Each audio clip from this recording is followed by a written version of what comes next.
specifically. In the downtown east side of Vancouver, I never had a single female patient who had not been sexually abused as a child, and as were many other men. And so it's always, the heart of addiction is always emotional loss. And the obvious ones are those losses incurred by those adverse childhood experiences identified in this California study. But there's another side to it as well. Because if you look at what's happening with this burgeoning number of children being diagnosed with this or that disorder, not all of them were abused. Many of them were not. But what's going on? Well, as D.W. Winnicott, the great British child psychiatrist, pointed out, there's two things that can go wrong in childhood. First of all, when things happen that shouldn't happen. And that's the abuse and the trauma. And secondly, when things don't happen that should happen. And that's the presence of non-stressed, non-depressed, emotionally attuned, available caregivers. That's not available in a country where the average maternity leave is 6.5 weeks. That's not available where kids spend most of the time away from the nurturing adults in their lives in the company of other kids, so that they're forced to look to each other as their attachment figures.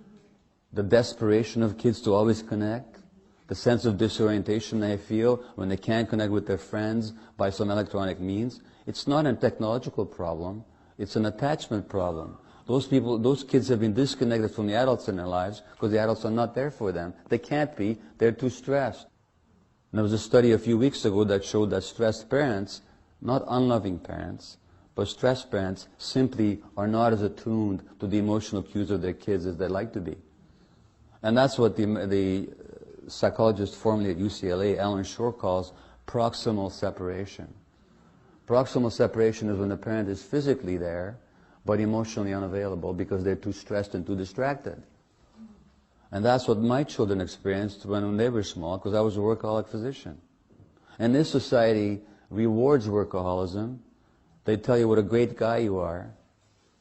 They reward you for the very things that undermine the health of your family. And for a lot of people, it's not even a question of a choice. When under the sainted and behaloed Bill Clinton, the welfare laws were changed so that mothers could have only a number of years on welfare, then they had to go to work.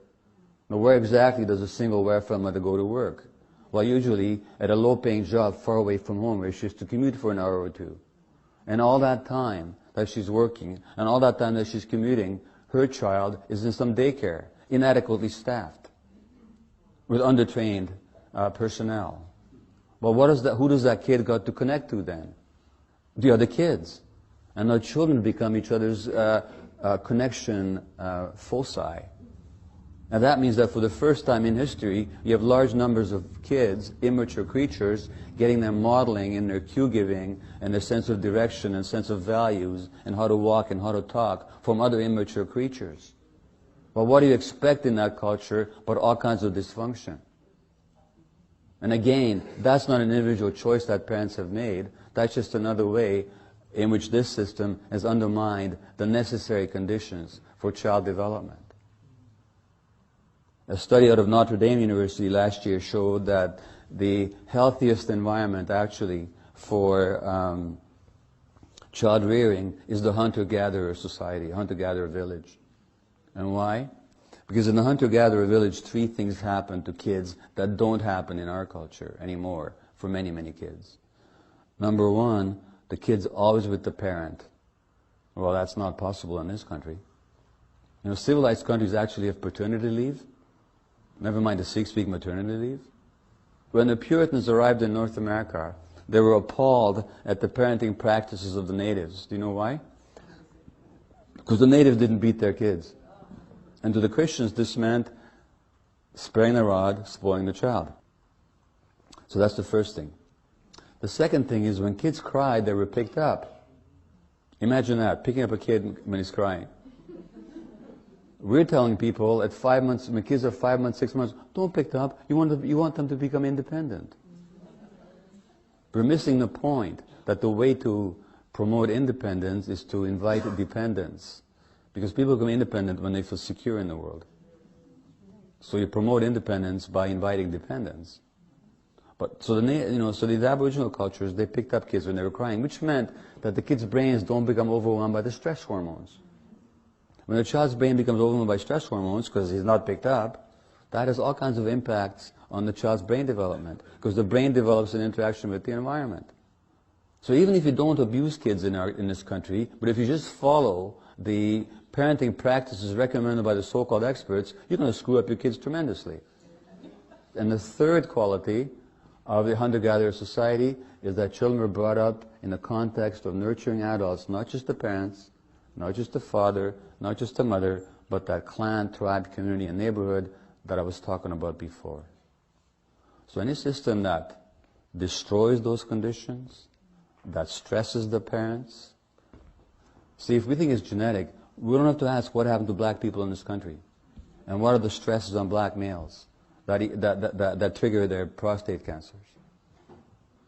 We don't have to look at what happened to the native people in this country that triggers their addictions, or to many other people, native or black or Caucasian or whoever.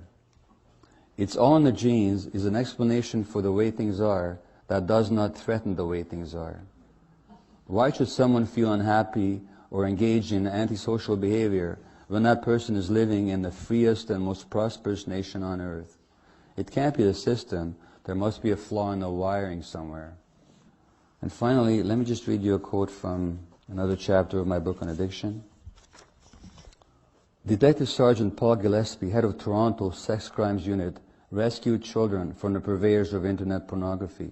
As the Global Mail reported on his retired from police work, 6 years at that job had not inured him to the horrors that he witnessed. And this guy made it his job to find out where in the world was it happening that this child was being abused on the net.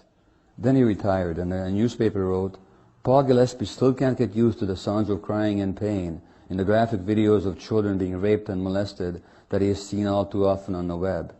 It's beyond horrible to listen to the soundtracks of these movies, said Canada's best-known child porn cop, but it is the silent images of desolate children that tear most at his heart. They're not screaming, just accepting, he said, of the infants captured in these pictures. They have dead eyes. You can tell that their spirit is broken. That's their life. Why the dead eyes? The dead eyes because the child can't escape, fight back, or seek help. The only way that they can possibly endure the trauma is to shut down their emotion and awareness of the pain. In this society, we have a massive emotional shutdown. And you can see it in the increasing violence in the culture. You can see it in the increasing violence in the media culture, that gory movies have to be more and more gory. Sports have to be more violent. People now have to beat each other to a pulp on television. Because we're so emotionally shut down, it takes more and more to titillate us. And the sex has to be more and more objectified, more and more salacious, really, because what used to excite people decades ago is no longer sufficient. Why? Because we're shutting down. And why are we shutting down? Because we hurt so much. And the more we shut down, the more we need external sources of stimulation to make us feel anything at all. Now, in the case of the abused child, of course, the shutdown is obvious as to why it's happening. But the second point is that if that same cop, instead of quitting the force, had transferred to the drug squad, according to all the research, who do you think he'd be chasing in the streets? Those same kids that he didn't rescue. Because according to all the research and the brain developmental data, they're the ones who become the street drug addicts. Because they're the ones who are in so much pain that they have to soothe themselves with drugs. And then what do? We take people who are abused to start with, and then we make them a social enemy. And they're the ones who make up our jail population. So when we try and rescue them if we can, and if we fail to rescue them, then we persecute them for the rest of their lives. And that's what we're doing with this war on drugs. And there's no war on drugs, because you can't war on inanimate objects. There's only a war on drug addicts, which means that we're warring on the most abused and vulnerable segments of the population. And we could argue left and right what a failure the war on drugs has been, because you can see that it's not working. But you know what? I have a different point of view. If decade after decade after decade, the stated intentions of our policies are not being realized, in fact, the very opposite is happening, then is it really a failure? Or maybe is it serving some purpose? Maybe it's serving the purpose of maintaining the rationale, the raison d'etre of law enforcement and a repressive apparatus that can be used against the people when the need arises. Maybe it has the function of demonizing a certain section of the population and increasing the fear in the rest of the population that justifies more repression. Maybe it has the function of keeping a whole legal apparatus going. Maybe it has the function of making a lot of money for a lot of people. Maybe it has the function of fueling the privatized incarceration industry. So maybe after all it's not such a failure at all. And from that perspective, was the Vietnam War a failure? No, it wasn't. It was lost militarily, but the end result was that the U.S. still gets to control the economies of Southeast Asia. Is the Iraq War a failure? Well, it is for the people who died there, for the 500,000 Iraqis or 1 million whose lives are lost, but it's not a failure for the American oil companies. So that every war, we have to be careful before we call them failures. Somebody wins. The somebody who wins are the same people who are destroying neighborhoods and communities. It's the same system that undermines human health, that undermines human dignity, that undermines human connection, that really makes life less tolerable on our planet. Now, we don't have to agree on what the solutions might be, and that's okay. What we do agree on is the importance of speaking the truth. What we do agree on is the importance of people getting together and struggling in a healthy way for a different life. Because if it's the loss of control and the isolation and the suppression of self-expression that are the greatest causes of stress, then surely one answer to the stress of this culture is to get together and to express ourselves and not to be silent and to connect with other human beings. Or as Joe Hill said, don't mourn, organize. Thank you very much.